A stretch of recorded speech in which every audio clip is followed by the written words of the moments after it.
Okay, well, welcome everyone, and I'd also like to extend my thanks to Barbara. Thank you so much, Barbara. This is really awesome, and I feel like almost in a way I have extended family here, and really honestly, the Scores family I feel like is an extended family of mine, and so many of you I've known for a very long time, and a couple of people I'm just meeting for the first time, so it's really wonderful. I'd like to honor Claire Stone that's here because I don't know if I'd have a foundation if it wasn't for her husband, Alan, who really started this whole thing out with me. And when I started, he just basically handed me $50,000 and got a couple of other people to donate just like that, and boom, we were off and running. And so Alan is very instrumental, and I hold his energy very close to my heart, and I'm really happy to have Claire here with us as well. So this presentation is one that Jen put together, and it's more about the foundation. It's not a presentation that is one of mine that would really teach you the ins and outs about Mederi medicine in a very intimate way, and kind of like what it is that we really do clinically. So, we'll learn first of all about our mission. The mission of Mederi is to optimize health and promote longevity, and to improve quality of life of those facing chronic disease, especially cancer. I first, back for those that have known me a long time, 25 plus years, I wasn't that much a specialist, I would say. I had a very general practice, everything from small children and acute illnesses, you name it. And then one day, a woman I began to work with, her name was Sinclair Williams, a young woman in her 30s with breast cancer.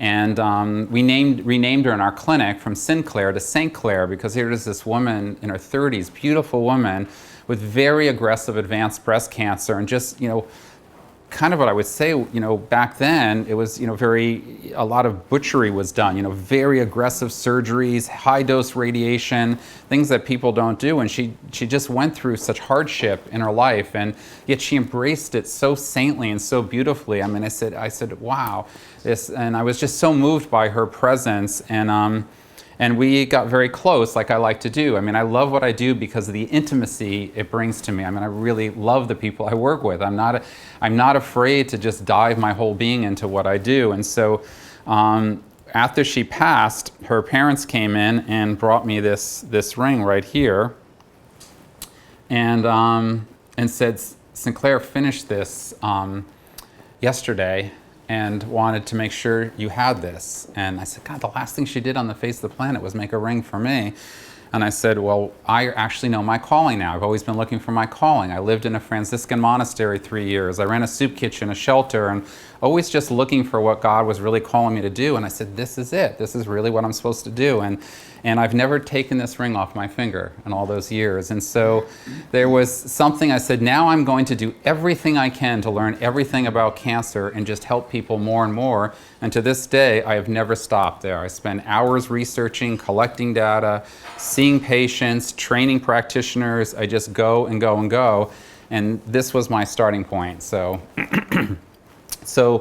that is how we got intimately involved in really creating this model around integrative care for cancer patients, and also for chronic disease, aging, which is what the book is about. That book is not a book on cancer, although it has a great chapter on cancer. It's a book for everyone. There's a book on bone health, a book on heart health, a book on weight management, a book on diet, a book on spirituality and healing, a book on athletics, a book on understanding the metabolic model of aging. There's 65 monographs in it. So it really is my life's work, and yet, what I really focus on is cancer. But as you'll see when we get into this, there are common threads around aging and cancer that are really important. So our mission is to provide a comprehensive approach towards the transformation of healthcare for individuals and institutions. And we are doing that. Our vision is to disseminate a comprehensive collaborative approach to healing as the leading edge model by which healthcare professionals develop personalized health building interventions and treatment regimes. To provide an innovative framework that integrates the fullest array of botanical, which is my background, botanical medicine, nutritional medicine, which is my background, and biomedical principles to enhance patients' vitality and longevity. And you'll see in a little while about the toolboxes and how we bring the toolboxes together. And then how can this be achieved? By widespread dissemination of what we call Mederi medicine. The name of the medical system in the professional circles is called ETMS. So the practitioners that I've trained are all now calling themselves ETMS practitioners.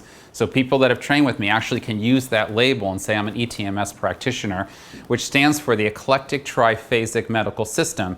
But that's a mouthful for people to take. So our foundation's called Mederi, so a lot of people have switched over in a common way and just say, I do Mederi medicine. And so it's another kind of alternative word to use for the ETMS. And the word Mederi comes from the Latin word which means to heal and be whole. It's the same root word as medicine and medicinal. All of that comes from that word Mederi, and some Latin scholars might say Mederi and not Mederi. I've heard that before, but we say Mederi. So what is Mederi medicine? It's based on the eclectic triphasic medical system, because all over the country you just hear people talking, oh, integrative medicine. All the institutions say we have integrative medicine. You go there and what they do is they do standard of care medicine, and then they may have an acupuncturist. They may have a visual therapist there. They may offer a yoga class. That's not integration. That's a couple of complementary things to just standard of care. So I've created a model, a clinical, a model that can be clinically implemented in institutions across the country. And that's what I focus on. And it's a working model. It's not a theory. It's a model that actually can work. So ETMS is clinically and scientifically based as an integrative model for personalized and adaptive therapy. So personalized means that we do certain things based on the individual and based on their presentation as what I call the host factors, the microenvironment, which is assessed through laboratory tests, and then the tumor as an entity into itself. And so our diagnostics are all about that, and so the treatment plan is personalized based on that, and it's adaptive in the way that it's changing. You know, if you see a protocol with someone that's been with me 10 years, you know, it's always changing a little bit. So it's not, here's your therapy and try it, and if it works, great. If it doesn't, we're constantly working harder and harder to get people better and better and keep them well, and keep on evaluating and implementing, you know, change, because everything is changing. So does the protocol. So the ETMS provides an innovative framework for creating personalized regimes focused on whole systems approach to patient care. That's what we do. Strategically implements advanced clinical diagnostics with modern scientific techniques to aid in the successful selection and application of the most appropriate, effective medicines. So I've developed in a philosophical sense, I call it the thematic elements of the ETMS. So what are those elements? One element is ancient and traditional medicine, so it's very valid. Another element is scientific and what I call knowledge. It's based in the mind. And I'll always say wisdom trumps knowledge. Wisdom is more important than knowledge. And everyone jumps on the internet thinking they're going to learn what to do for something. And 90% of what you're being fed into your brain is false information. It's not true information. And so wisdom is very, very important, and it's ancient. We learn wisdom from our grandparents. You know, that's where we learn it from. And today, people don't have time for that. They think they can just learn everything on the computer. So in traditional models like traditional Chinese medicine, Ayurvedic medicine, and our great system in America was called the eclectic medical system. Those are foundational to what we do, but then they're limited. They're all limited. But if you take them and then combine them with modern scientific information, and then what I call common sense logic and intuition, what I call musical intuition, which is the artistry of medicine, and the most important thing is infuse them with prayer and love, because mostly in medicine is fear and ego, and so everyone has to come to that table. Like, you know, I think Michael was talking about, you know, the chaplain and what they do, and I want everyone to be infused with the same thought, you know, and working together in this very intimate way, in this goal of just pouring our hearts and souls into the work that we do, no matter what. So we strategically implement advanced clinical diagnostics, modern scientific techniques to aid in the successful selection.